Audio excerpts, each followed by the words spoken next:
Well, it's another episode of the Insert SEO podcast where we paint the town red with wild sprees of search marketing insights. Today, the renowned Dan Petrovic hits the airwaves with us to explore the deep, dark depths of Google's algorithm.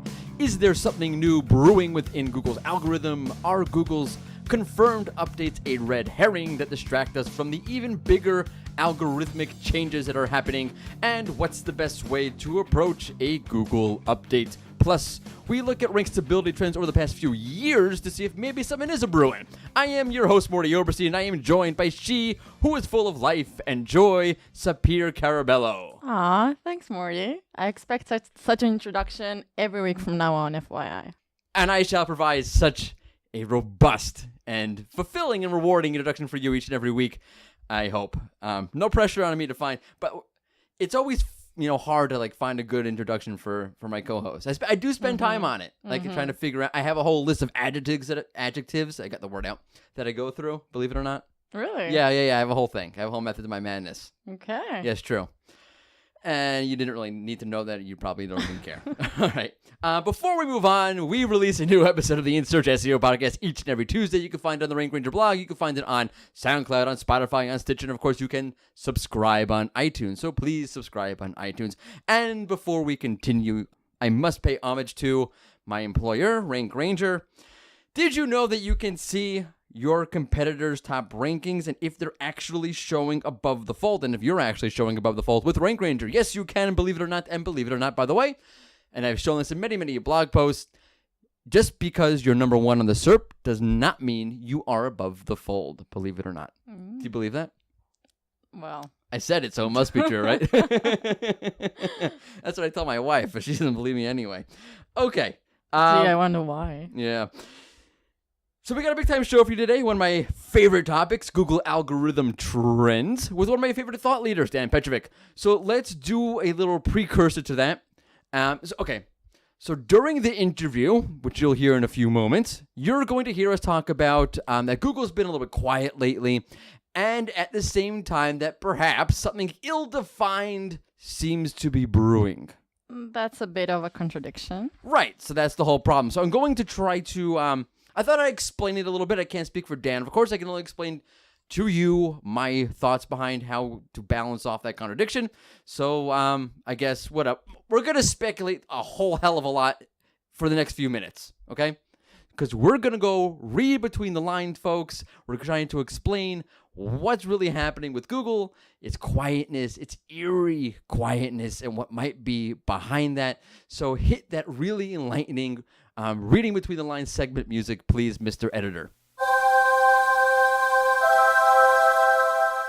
So just the other day, I was complaining on Twitter that Google has been eerily quiet. Isn't it a good thing? So not when you make your living trying to, analyze, rant, and rave about what Google's been doing. That's bad for business, bad for my business. Okay, so I know I should be grateful it's quiet. I got Simon Cox on Twitter, who's a really nice guy, who I'd like to have on the show one of these days. It's like, sit back, relax, chill out. Enjoy the quiet. So I guess he's right. I should enjoy the quiet. Mm-hmm. But I make my living on Google doing crazy things. So it's a little unnerving for me. Please, Google, do something. And it has. We'll get to it. Okay, let me break this down a bit so I can set myself up for some conjecture, because we all love conjecture and speculation. So are things actually quieter on the SERP? And that's really hard to qualify. However, 2019 has certainly not produced the same number of blockbuster changes to Google SERP features. Okay, so I do a monthly digest called the SERP News, and you should look for that. I'm going to plug the SERP News. Usually comes at the first week of every month at some point, so check that out. And it's been harder and harder, by the way, to put together something that I feel is interesting and novel solely because the news has slowed down a bit. Oh, Google changed this Search Console report. Yay, it's really exciting. Okay. So there's definitely been a slowdown in the number of tests to the SERP and whatnot. Because it used to have a good 2 or 3 SERP feature changes every week. Maybe there's 1 a week now. And I'm sometimes not. Okay, so definitely a slowdown there. Let's move on to SERP feature data trends. And that's something I watch very, very, very closely, and I can tell you there is an enormous slowdown there. Okay, so outside of some things we reported on the Rank Ranger blog and the SERP news that I just mentioned, like some video carousel spikes, some image thumbnails. There was an image thumbnail thing a couple months ago. There was the image box on the SERP goes up, it goes down. There's a weird pattern going on there, and outside of some ads and PLA changes, the data's been pretty stable and quiet. There hasn't been, a huge spike in SERP features, in feature snippets, or in local packs, or in the knowledge panel, whatever it is. It's been pretty quiet. Okay, you haven't heard any sort of major reports say, hey, check it out. There's way more feature snippets on the SERP because it just hasn't been that way. There have been some slow incremental growths and whatever. Okay, but it hasn't been blockbuster. It's been quiet, which is my point. Now, how about rank? So surely there have been fewer big old ranking earthquakes because you just haven't heard about these massive Google algorithm updates in 2019. I mean, there was one in March, and there were a few, unconfirmed ones here and there, but it's been much quieter. And I guess that means rank is much quieter, right? How does that mean rank is quieter? Good question. A well-placed, well-timed question. How did that happen? That's what I'm here for. Okay, so people should realize, by the way, so you have your weather tools that track rank fluctuations, and most of them, a lot of them, I can't speak for all of them. For example, Moz does not work this way. Moz works a little bit differently. Stable and volatile relative terms. Can you explain that? Yes. Okay. So we've talked about this before. Again, it's a little bit complicated, but I'm going to try to boil it down in a way that everyone will be able to understand. Okay. Observe. Compared to an actual grown-up, say like Albert Einstein, maybe Bill Gates. Think of somebody stable. Okay. Compared to them, Johnny Depp is not stable. Johnny Depp is nuts, right? Okay. Right. Yeah. Okay. However, compared to Lindsay Lohan, Johnny Depp is a regular Oprah. Oh, I get You get it now? It's all relative. Now that explains it. It's clear? Clear. Crystal clear. Okay. Crystal clear. Okay. Compared to some really, really, really unstable rankings, moderate rank fluctuations seem like molehills next to mountains. It's all relative. Now follow me. If high fluctuations become the new norm, okay, that will be considered stable by the tools because that's just a new ranking reality. And only when those already unstable rankings become far more volatile will you start to hear about an update rolling out. Now, again, not every weather tool works this way. The Rank Risk Index does work this way. Mozcast does not seem to work this way. I spoke to Dr. Pete about this last week, actually. Okay, but in general, that's how these weather tools work. You should know that, okay? So just because you see rank is stable on the weather tools doesn't mean that rank is really stable. It just means rank is relatively stable compared to other instabilities. Does that make more sense? Totally. Okay, thanks. Okay, so I did a whole study on this, by the way, taking a look at rank stability from 2016 through 2018, I think. Whatever. I'll put the link into the blog post. You'll click it. You'll read it. Whatever. I don't want to get into it so in detail here, but I did dig into the numbers a bit here again. Nothing crazy. Okay, I took a dozen or so niches and I looked at their average position change. You should explain what it is. Yeah. Okay. So I will try to explain what average position change means. Are you ready? Ready. Okay, so there's no Johnny Depp or Oprah comparison here. Oh, that's yeah, a shame. I know. I couldn't think of something good. All right. So the average position change means the average number of positions a site moves up or down the SERP when Google shuffles things around on the SERP. Okay, in simpler terms, in other words, if Google decides to rework the rankings for whatever keyword, okay, is site number 3 moving down to site number 5 on average? Or is site number 3 moving down to, number 100 on average, to be hyperbolic about this, okay? The average number of positions a site moves when a site is being, moved. You get it? Okay, it's pretty straightforward. Okay, so from 2016 and on, that number, the average position change number, okay, it's been on an upwards trend from 2016 and on. So January 2016, the average number of positions we saw sites moving was around, say, 2 positions, okay? January 2017, we're at about 3.5 to 4 positions, so we're doubled, okay? Now fast forward to January 2018, and we're a bit over 4, moving towards 4.5 positions on average.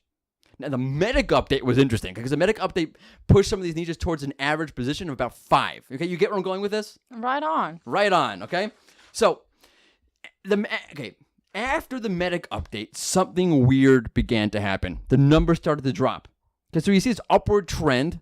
Okay, and the average number of position sites tend to move all the way through the medic update, and then all of a sudden there's a drop-off. And that is just bizarre because that's totally contrary to the last, 2.5 years or so, whatever it is. Okay, so by January 2019, we're already hitting numbers around 3 position changes. Okay, that's down from 5 we saw in the medic update.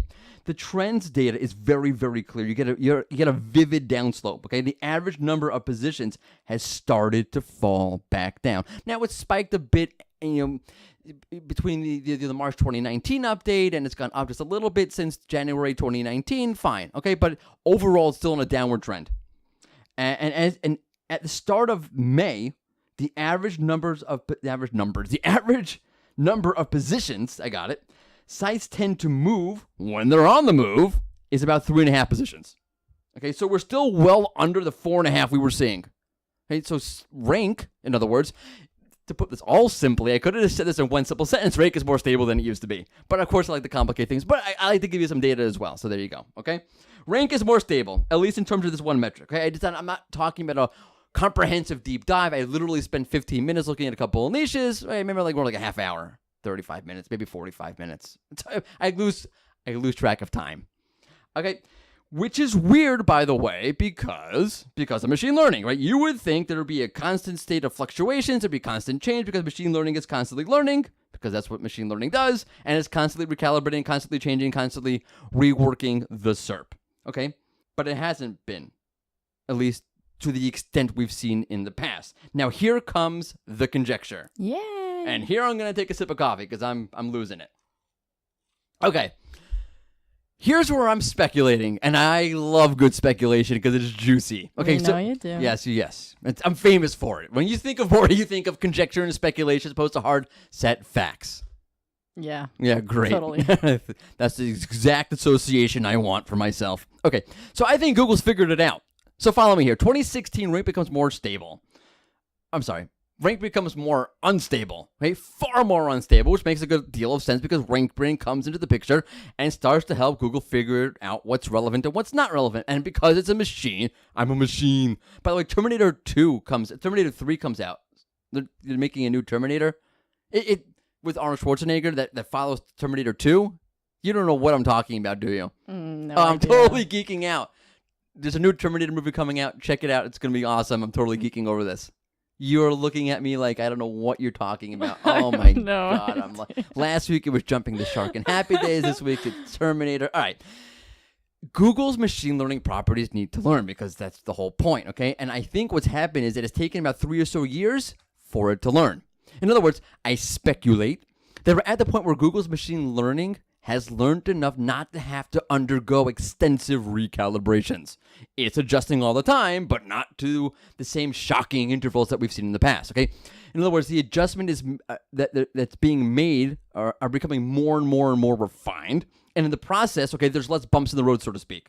Or in our terms, there's less positions on the move on average. Okay, a site is moving less positions on average because Google machine learning has sort of figured things out. It's got a more refined sense of things, so things don't have to be shifted and jumped around to the extent that they used to be, okay?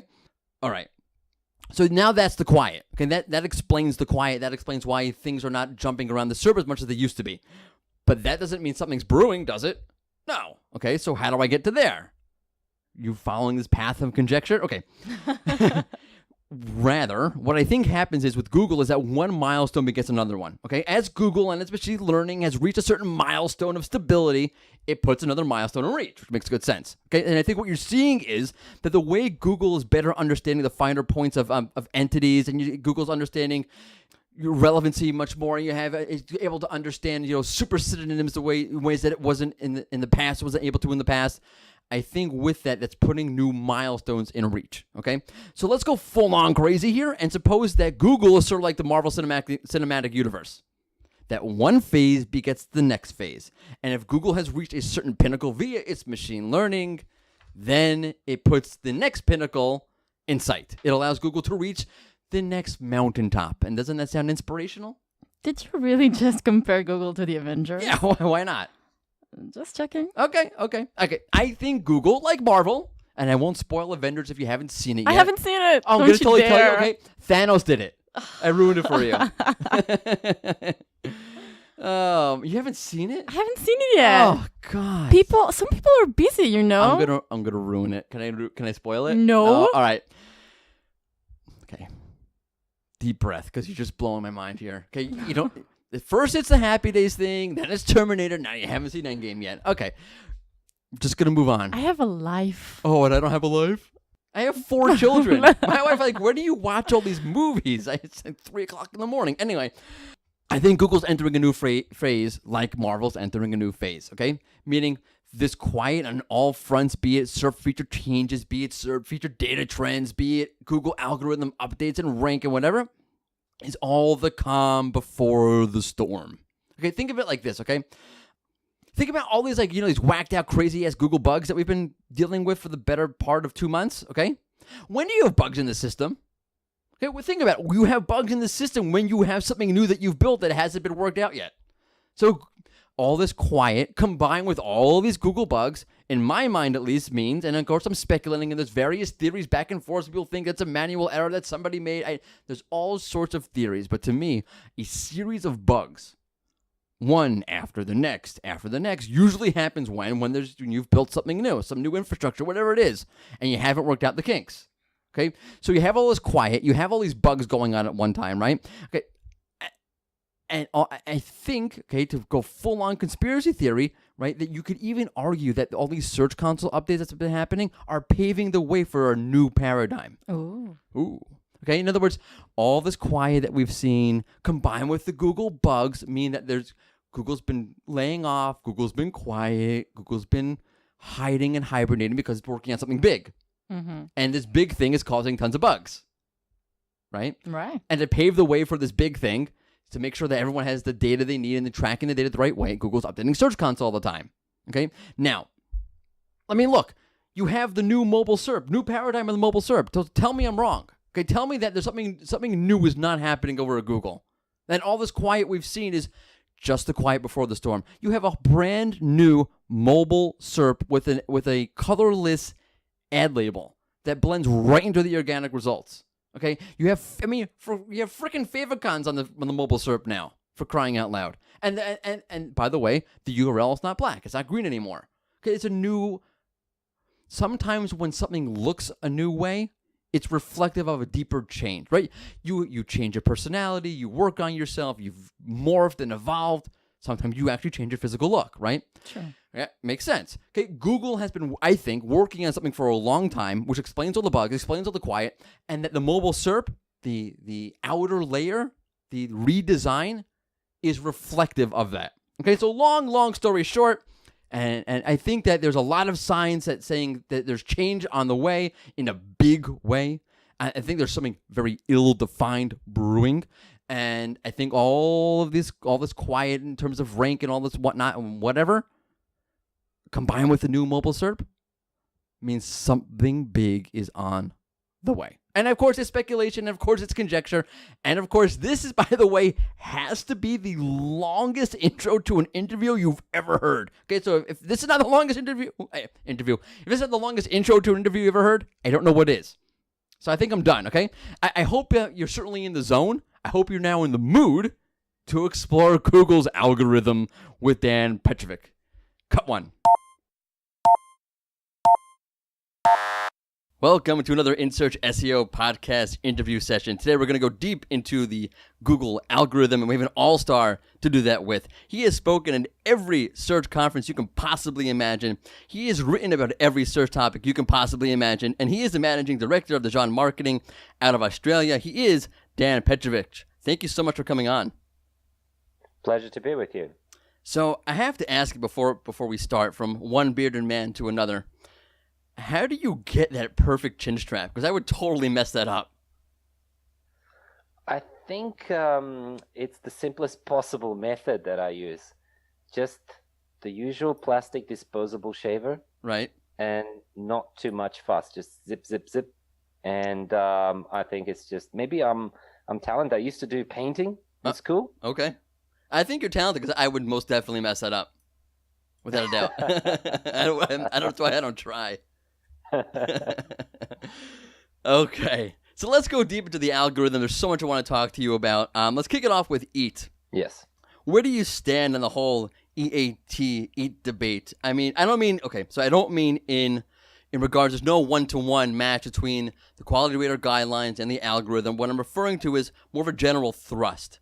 Do you think that there's sort of a general similarity between what has been more recently added to the quality rater guidelines and what Google can now do algorithmically? Well, the two things are vastly different. Okay. So quality rater guidelines, they are designed to instruct the raters to provide the most useful input so search engineers can evaluate their output, right? And Google's algorithms generate the output for the user that raters evaluate, and the two things are completely different things. We cannot compare them. So on one side, we have the machine learning algorithms and whatever Google produces as search results. And then the other one is a set of guidelines that help Google extract the most value out of their rating team. So I don't think people should be obsessing too much over those guidelines. Okay. There's a reason that Google has, quote, leaked, quote, the guidelines. And obviously, if it was a protected asset, it wouldn't leak. Google's algorithms didn't leak. Right. These things don't just happen. Potentially the first iteration was circulated without permission, but I think Google has actually embraced it. Right. And they're using the quality rater guidelines as a bit of a PR thing, to spread the message, which their message is great, do great content and be accessible and crawlable, and everything will fall into place. Right, exactly. So, but yeah, my short answer to that is that they're very different things. That's probably the best answer I've ever heard to that, insofar as if it's out there and it's public and it's transparent, it probably doesn't relate to the algorithm. It's not worth much. I love that. That's so good. Yeah. All right, so let's go a little bit more mystical here. So I have a sense that something's sort of in the air. Something has changed. Something has evolved in the algorithm that I can't quite put my finger on. Am I out of my mind, or do you think that something is going on? Something currently is there that we quite haven't been able to define yet? Well, I think I had the same thing. In fact, I had a tweet some time ago where I said, guys, are you feeling different results? So you're not the only one with a weird sensation. But I feel much better, by the way, now that I'm the only one.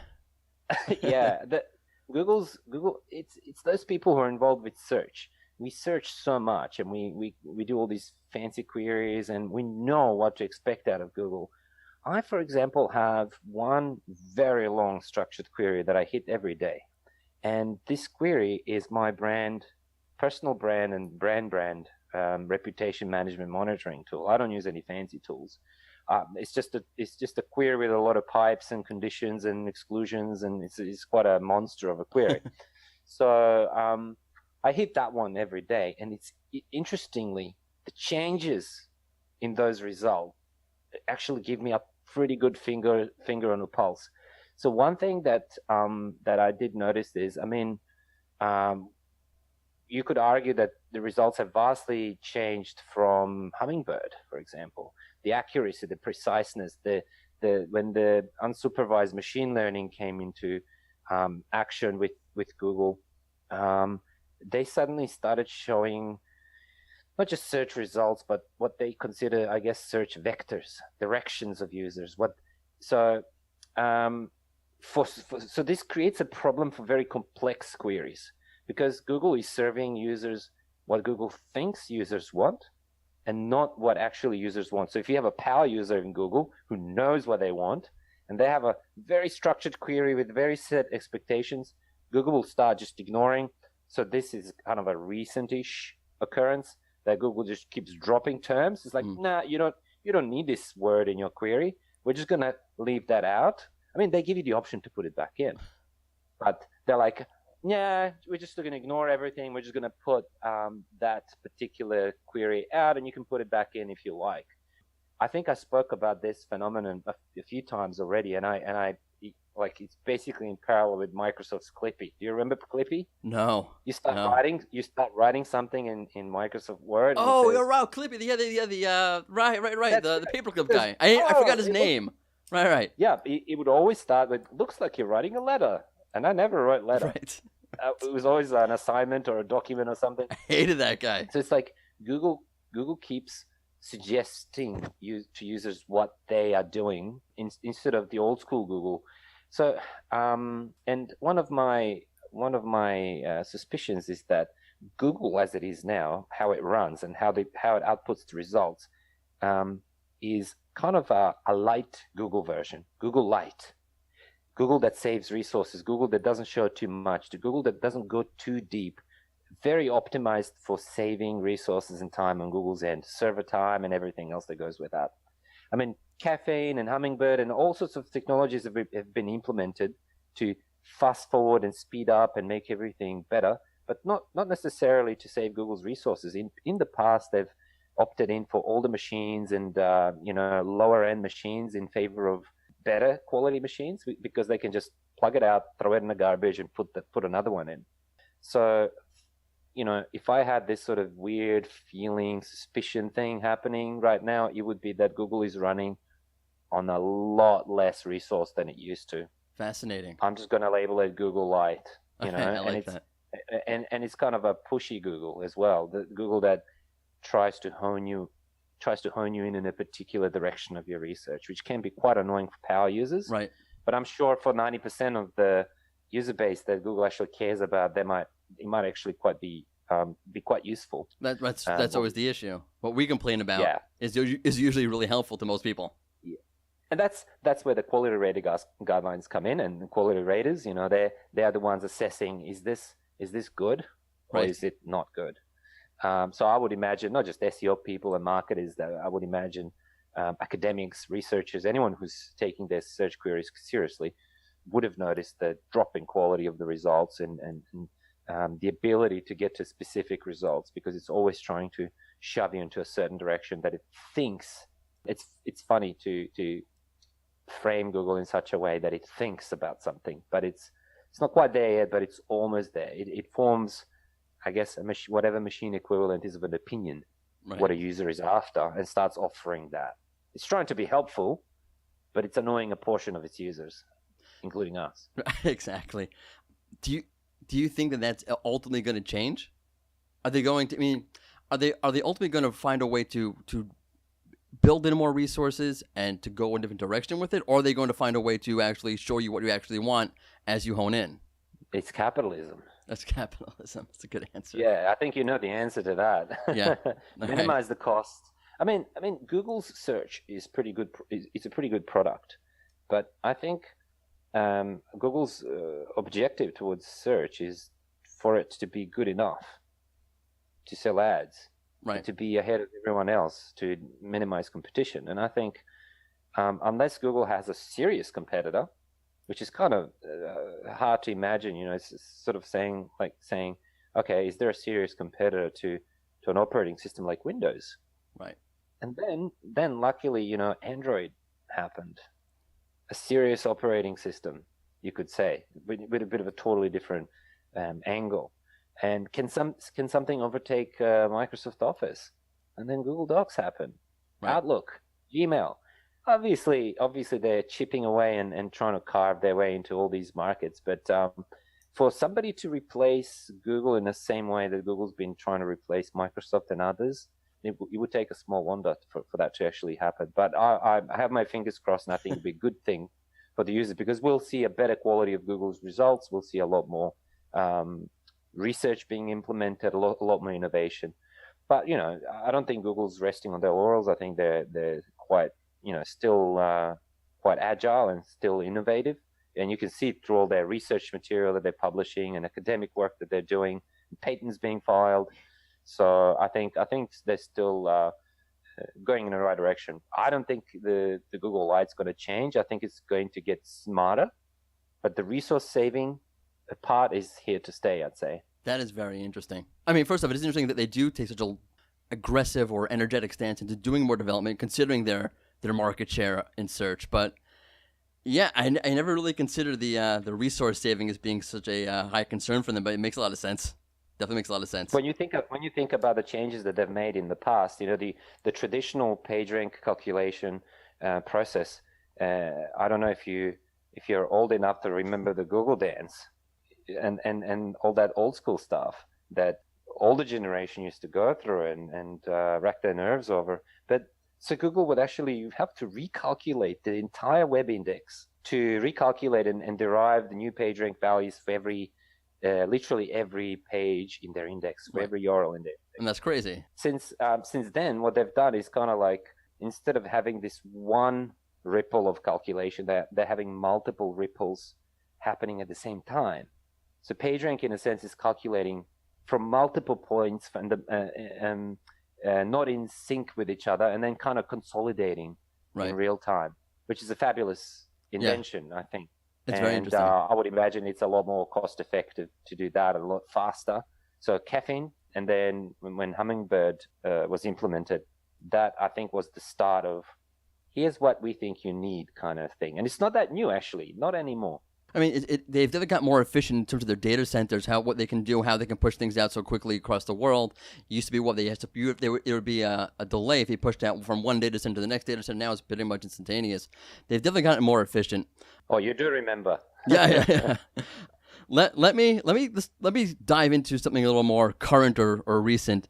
The March 2019 Broadcore algorithm update. So that took place almost a year after the original confirmed Broadcore update back in March 2018. Of course, there were ones that came before that wasn't part of this new context where Danny Sullivan came out and started to confirm them on Twitter for everybody. Is that a coincidence? Yes. Yes. I think it's a complete coincidence.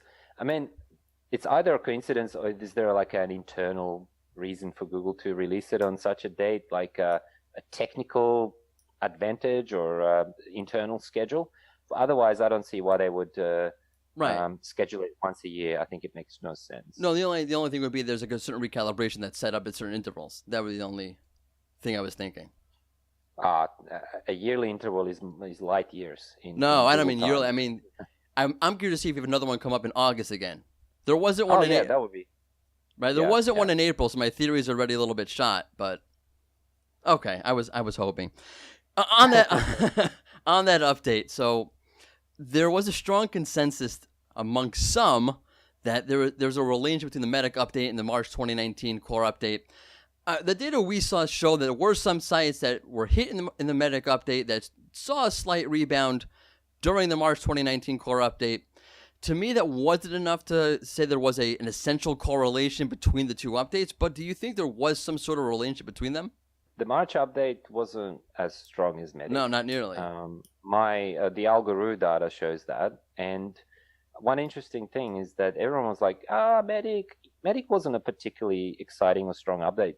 From the data that I see, it was a pretty mediocre event in the overall scheme of things. So in Algorithmic, if you actually stretch the timeline to 2015 until now, right. Take 4 or 5 years worth of data, and you will actually see where the major events took place. So, for example, January 2016, that was a big day in search, and there are days almost as big as that nobody actually talks about, and it didn't raise any flags. So, in fact, the entire the second half of 2016 and the second half of 2017 and the first half of 2018, huge. The entire block of the year was big.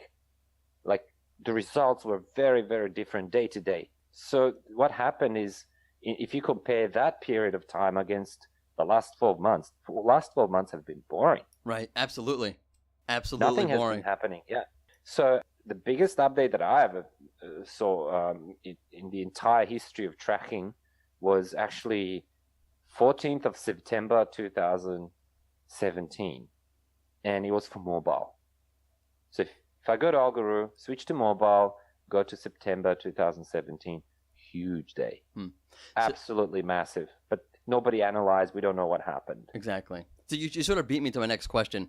So when we look at our data through the rank risk index, what we find is that there are these, for example, the medic update was a 2 or 3 day update, but sometimes there's these massively long, 14, 10-day updates with the same levels of fluctuations that no one talks about.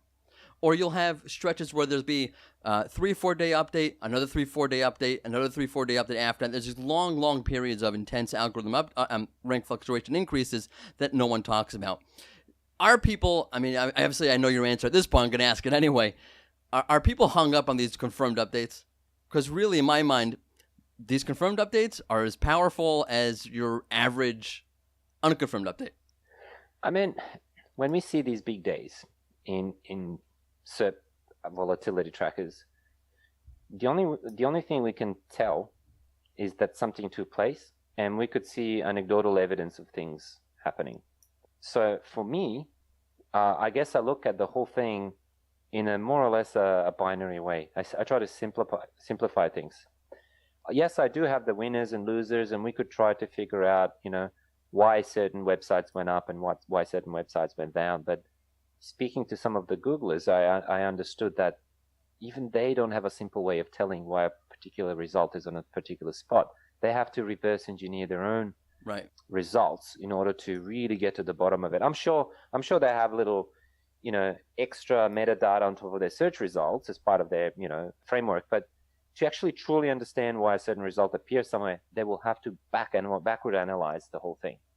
So in a sense, for us at the moment, it's almost impossible. And I don't try to be too clever about understanding what contributed to what drop or gain. For me, it's good enough to understand that, okay, an event took place and it was Google. It wasn't something that was I have 3 categories of events in my own way of thinking and with my own staff. So we have global events, which when you try to correlate and understand why there was movement in traffic and organic traffic and rankings, Google changed something. Okay, good enough for me. I know that wasn't me changing the title tag or 3-1ing a page or getting some new links. So the second level of event is an automated event. I didn't actually specifically do anything, but something was detected in my systems, a broken link, 404 page, 301 redirect, somebody changed the page, updated the content. We gained some links, right? So automated events took place. So let's say we gained 6 new links, and suddenly, 2 weeks after that, we're gaining rank. I go to my tool, I check, was there an update? No. And was there an update? Yes, no, binary. That's it. Right. That's it for me. I don't try to be, too clever about it. And of course, the most easier ways, the third level of events in my system is manual annotations, kind of like in analytics, where you say, okay, I optimized the title tag of this page, put it in, and I can see it on my chart. So when I try to correlate things, it's, did I do something? Did something happen outside my control, like links happened? And did something happen globally on Google level? And that's good enough for me at this point. I love that. Yeah. I hate, it's literally one of the most annoying things that I have to do, so to speak, is dive into the algorithm updates, because it's like pulling a needle out of a haystack. And then whatever you do pull out, it's really only a very, very, very small sliver of whatever's actually happening out there. And I made the mistake the last time around. I've never done a winner and losers list. I hate them. And someone asked me to do one the last time around, and I said, okay, I'll pull one out, and I'll never do it again. It's the biggest mistake. Never again. It does spark up speculation. It's all sorts of controversy and speculation, and it's nonsense. It really is. I mean, you really mean to say you believe that of all the websites in the whole world, these are the 10 that were most impacted? Of course not. These are the 10 I picked out that I can most easily identify as being impacted. And on the other side, some of the lists that I've seen, I'm not picking anybody in particular, and it's an easy mistake to make, is that because there's so many updates that are right next to each other, it's easy to say, oh, this update impacted the site. It really impacted the rank, is they lost a ton of rank, or they gained a ton of rank, let's say. But it's really a reaction to the previous update before it. They went down, now they're back up. It's not really anything. They just got reversed. There's not a big winner. You got reversed. You got your rank back from when you got killed 2 days ago. Yeah, there's too much in that soup to decompose it, to disassemble it. But that said, let's not always try to, give up. We should keep trying to probe into it and investigate, but not in situations where it's impossible. Agreed.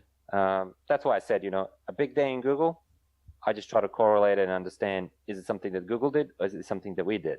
Okay, so let me ask you on that, because we're talking so much about algorithm updates and the way Google's gotten more qualitative about how it approaches its algorithms.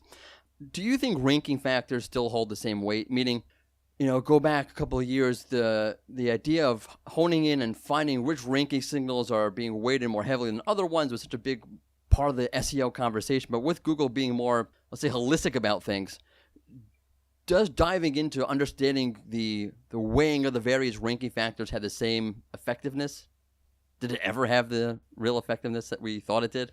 I think one thing that the industry should be doing more is reading about experiments a lot less and doing experiments a lot more. For example, people know me as the guy that runs the experiments and shares the results. And I think the experimentation and probing into what works and what doesn't work should be a mindset of a modern marketer. And even if you're not doing it for the purpose of disassembling Google's algorithms, which seems like an impossible task, I think our role is to try things, record it. Does it work? Does it not? Repeat. Try again, try again, try again. And then if it works or it does, like one of my most successful articles in the recent times was, I ran an experiment. I said, I tried this and nothing happened. It was actually shared. I thought, I have the responsibility. I had, I thought I was going to manipulate CTR.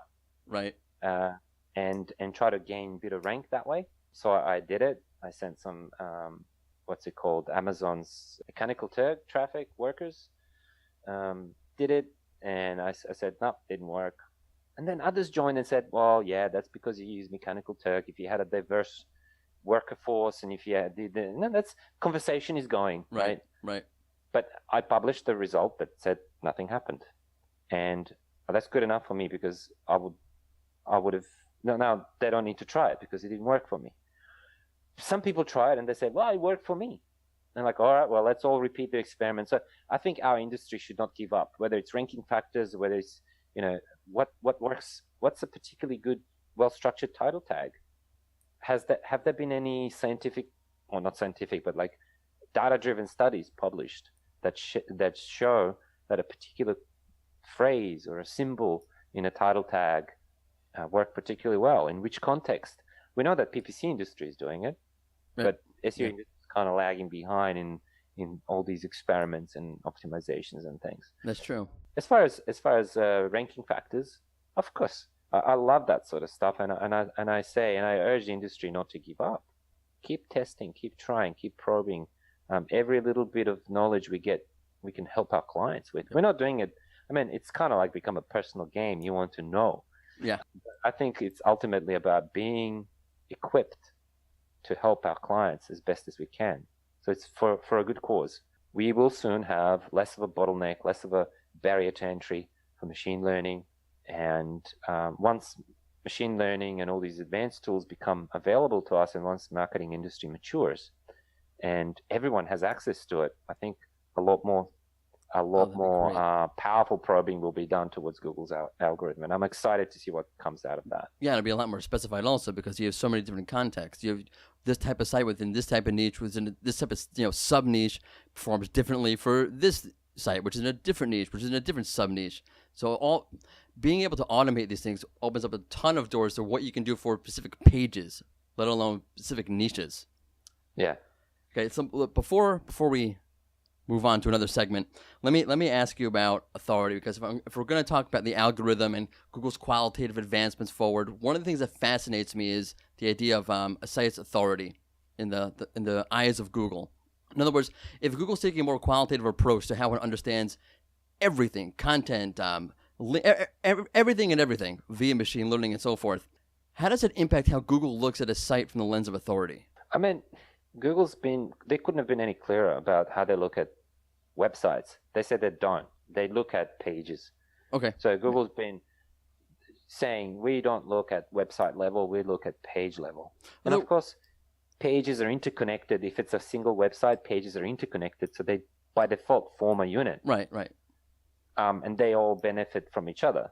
But all the ranking factors and signals and things, they've been focused towards a page level. And I think, the DAPA thing, for example, or as I call it, a simulation of PageRank, Right. has a little bit of maybe we've overcomplicated it. I believe that Google's website authority is more like a website trust, and it's a lot simpler than we think. Okay. So page authority or importance or relevance is a complex thing, but I think a website is, I'm not saying binary, but it's like, do we trust this website or do we not trust this website? In a recent interview, it's hard to keep track who said what, but basically John Mueller said that they will try to pick out good stuff out of a bad site, or understand what's the bad part of a good site. So they always, for Google, a bunch of good pages and a bad site is still worth presenting. Right. But if there's so much bad stuff that they just completely cannot trust a website, I think they have measures of taking care of that site so it doesn't appear, because it's no longer trusted. So domain authority, I wouldn't put too much emphasis on that. I would think more in context of brand. Google understands the brands and entities. That's and really more what I'm authors. referring to than domain authority. I know it's a misnomer because Moz has domain authority. I'm not referring to that at all. Actually, I'm more referring to how Google looks at the brand. Yeah. Yeah. So that's they're very good with their entities. For example, if you search for my name in Google, there will be a suggested similar personalities. Right. So they've figured it out. They know who Dan Petrovic is, and they know who Bill Slavsky is, and who Rand Fishkin is. It's all well fitting and connected. So they understand the entities, they understand the brands. So site authority, not so much. Page authority, definitely. But entity authority, that's a new, exciting, emerging thing, and I think that's something that we don't have a metric for. No. Well, we used to have clout. That didn't work out, did it?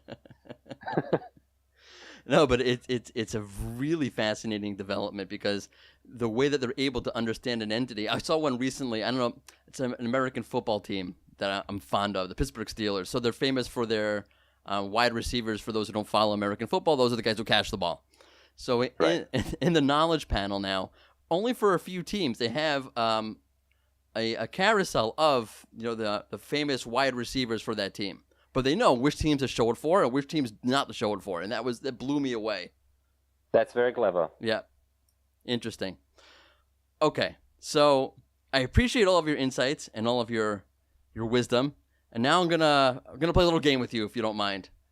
All right. All right. I call it optimize it or disavow it, and basically I'm gonna give you either two options that are terrible or two options that are great, and you have to choose between either the two terrible options or from two great options. In either case, you're discarding. In one case, you have to discard an option that's really good. If I give you two good options, and if I give you two terrible options, you have to choose an option that's terrible. I call it optimize it or disavow it. This is a Dan Petrovic edition of optimize it or disavow it.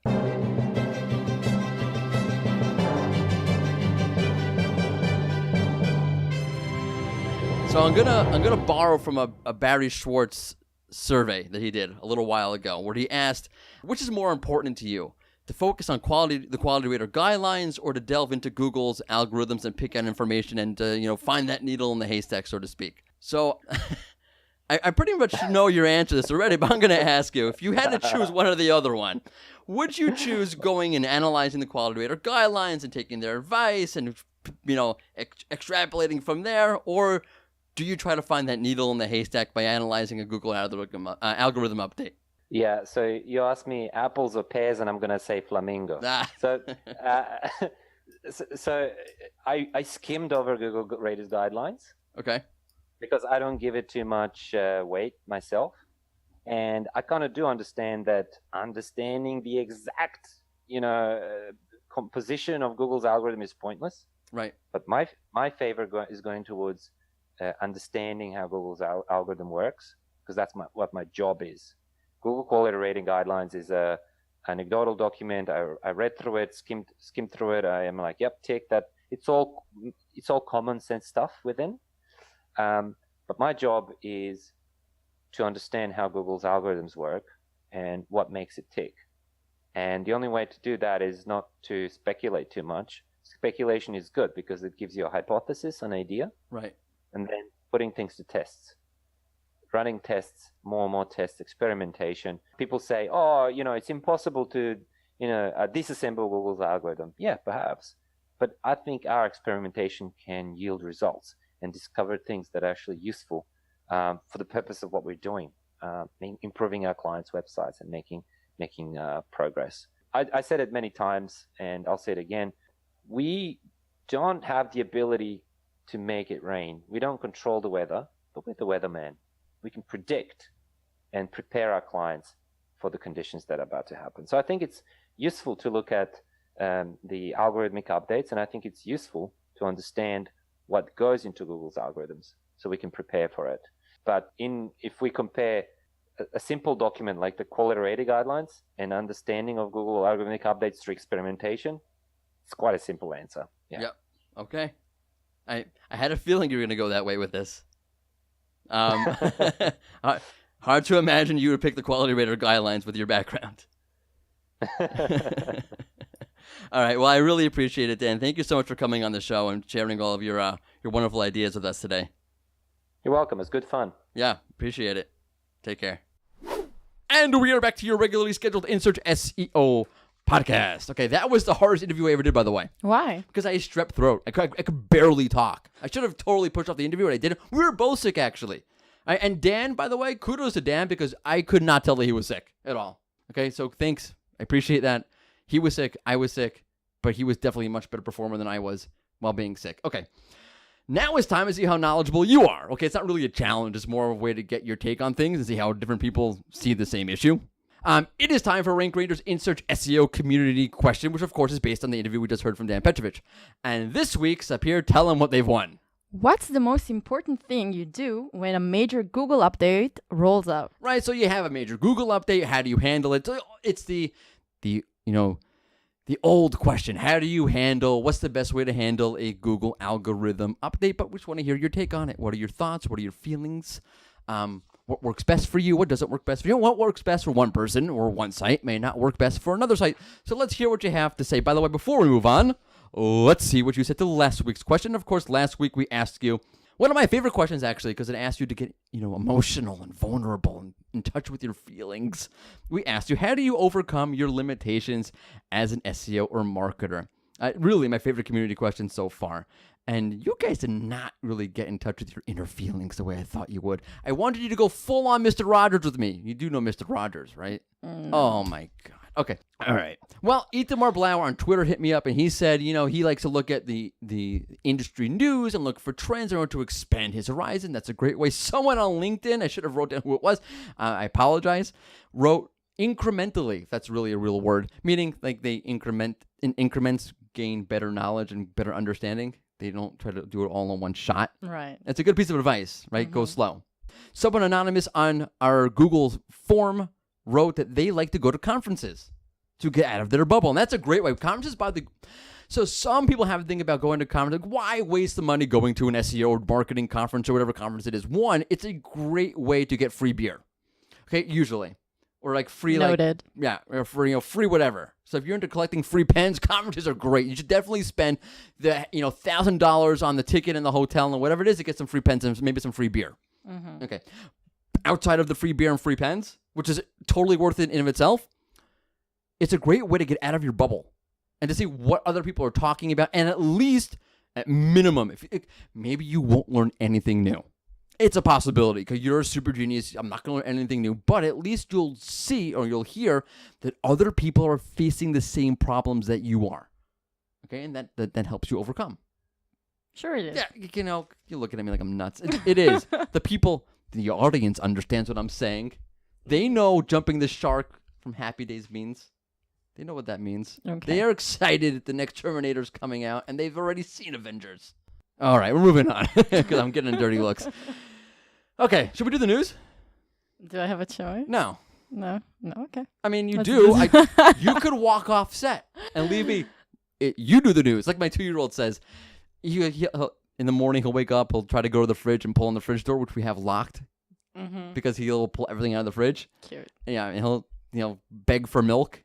Mm-hmm. And they'll say, okay, go get a cup. You'll get it. Literally, it's what these 18-year-olds tell me. You get it. It's awesome. Okay, Morty, let's do the news. Yeah, let's do the news. Okay. So Pierre, please take it away with the news. Okay. So Google is now giving you a new way to bring up your Google Ads optimization score. The new elements focus on ways to better optimize your bidding for better performance. Yeah, that's cool. That's great. It is. That's it? That's No, all you have to that's say? all I have to say about it. Because so my problem with the news is that I don't want to like make this drawn out too long already. We're already, we're 20. I don't know how many minutes we are into this recording already, but we're into it. Yeah. I don't want to drag it out. Okay. Okay. Because I have a lot to say in the next stories. Okay. Yeah. Keep Let's going. move on. Yeah, move on. Google's hotel price insights are now on the desktop SERP itself. You no longer need to click over the Google's travel site via the knowledge panel. Right. So, okay, this is where I want to go off. Okay, this is why I needed the time. Okay. So Google has these price insights within the. You can access via the local knowledge panel. You can, of course, go to Google's own travel site to access them, and so forth. They basically tell you what's a good price, how much you can expect to pay for a hotel on a given night. Okay. Really, really deep information, really cool information about how much you're going to expect to pay at a hotel on a given night. Okay, so it used to be you had to go and access that through the local knowledge panel, but no more because that's right on this desktop SERP for you. So basically, if you search for a specific hotel, like I know the Radisson in Cherry Hill, New Jersey, which I have no idea if there is a Radisson in Cherry Hill, New Jersey or not, but let's just say there is, you should expect to see on desktop a bar graph of price insights within the Radisson Hotel's organic result, meaning within the hotel's actual organic result, which, by the way, it's really, really interesting because let's say you click on the hotel itself. Okay, let's say it's the Marriott in New York City, whatever it is, okay, and you see the organic result for the Marriott.com, New York City, and you click on it, and you book a hotel room through the organic result. Do you pay Google anything? Or does the site pay Google anything? No, you book through the website directly. Google's not part of the equation. But if you click on that price insight graph within the website's organic result, within Marriott.com's organic result, you are directed to Google's travel insights page. Meaning, and if you book through there, okay, there's a whole commission-based program. There's a whole ad program within there for the actual hotel itself, meaning if you don't go to the organic result and you click on the price insights and you head over to Google's travel website and you start booking through there, well, now that hotel might have to pay Google a commission. Or now Google can say to the Marriott hotel, hey, look how many people are booking through our platform versus your platform. Maybe you should advertise more. Okay, I don't like the placement of that graph within the hotel's actual organic result. You want to put it on the SERP, put it at the top of the SERP somewhere, fine, whatever. All right, whatever. Okay, moving on. Okay, so you touched a little bit on the subject a while ago, but I'm going to mention it anyways. Okay. A new design has hit the mobile SERP. Yes. The redesign includes a new ad label without a colored background, favicons as part of the organic results, and a black URL instead of the normal green one. Okay, so a couple things I didn't touch on when we spoke about this earlier. One, obviously a colorless ad label blends far more into the SERP than if there was a color in the background. Like it used to be green, it used to be yellow. Okay, but even without the color, which there hasn't been for a while now, but previously you just had a green ad label. It just said ad in green without any color in the background. Okay, but at least it was green. It sort of popped out a little bit more. With the full-on bolded black lettering without any color in the background, it really blends into the results page. Okay, so you might not really realize it's an ad. I wonder if clicks are going to go up. Of course, this ruffles a lot of feathers and whatnot, but we'll see. At the same time, I really don't like the favicons thing. I don't like the favicons thing at all. Why? So I was doing a search for something to do with birds. I don't remember what it was. It wasn't relevant to my life at all. I'm just trying to check out the new SERP. And there was a result from, I don't even remember the name of the website, and it had its little icon there, the little favicon there. And then there was something from Mashable and something from Time. I skipped right over that unknown site that I had no experience with before, where I didn't recognize their brand logo. And I jumped right over to Time and Mashable because, oh yeah, Time and Mashable. I recognize those logos. This logo I don't recognize, I'm going to skip over. So I think this whole favicon thing is great if you're a recognizable brand, if you're a brand people already know about. But if you're not, it sucks because people just skip right over you. I predict that's what's going to happen, and I think it's unfortunate because just because it's the result of some time or Mashable, does that mean it was the most relevant result? Certainly it wasn't, according to Google's own construct, because those two sites were ranked lower than the site I was unaware of what their logo looked like. Right. Okay, onwards. Okay, let's move on. So bugs, as discussed, are still plaguing Google. Aside for the bug that halted new indexing for a short time, Google announced there was another indexing issue unrelated to the initial indexing bug. Oh, boy. Well, that's really interesting, isn't it? Totally. Just fits right into my theory. More bugs, more bugs. What? Okay, so there was the theory that maybe it's someone messed up, someone manually messed up over Google. Okay, so that explains one bug. What about the next one? Sure. And the next one? And the next one? I'm just saying. You might be onto something. Sometimes I am. Okay, thank you for the news. You're welcome. Duly appreciate it. Okay, so another solid episode of the InSearch SEO podcast. It's all but behind us, but there's just one last formality. The SEO send-off question. Yay. Hit the music. Okay, so it's my wife's birthday soon, and I have no idea what to get her, because it gets harder every year, by the way. I've been married 12 years. So there's only so many things a given person is into, right? It's definitely not more than 12 things. You have more than 12 hobbies? No. Can you name more than... I might. Okay, you might. You're a very eclectic person, okay? I am. I know. You really have more than 12 interests, like things that you're really into? Sure. That you really like? Sure. Really? Oh, I guess I'm just a boring person then. Because I just like Scotch, beer. I mean, do you really want me to answer that question? And no. Okay. Yeah. Yeah? Yeah, you know, forget it. Okay. What I'm trying to say is it gets harder every year because you don't want to repeat the same thing over and over again. And the person only has so many things that they like and they're interested in. Okay? And my wife is not easy to shop for. So that was the inspiration behind this question. I'm very easy, by the way. Give me a bottle of Scotch, I'm happy. That's my birthday every year. Bottle of Scotch. Lovely. I'm letting you know. My birthday is in March, by the way. Yeah. That wasn't abstract information. I'm telling you. Okay? My birthday is March 3rd, and I like Scotch. Good to know. Yeah, if you're listening out there, my birthday is March 3rd, and I like Scotch. I'll tell you, ping me on Twitter, and I'll send you the mailing address.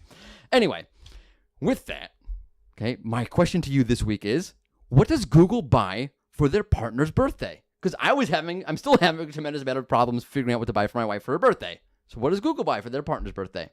And you're looking at me like you don't want to answer this. And I know you're new still, so I'll take the lead on this one. But pretty soon I'm going to have you go first because it just flows better. Okay? Because I'm asking my question and I'm answering it. Yeah, you do it all the time. I know. All right, whatever.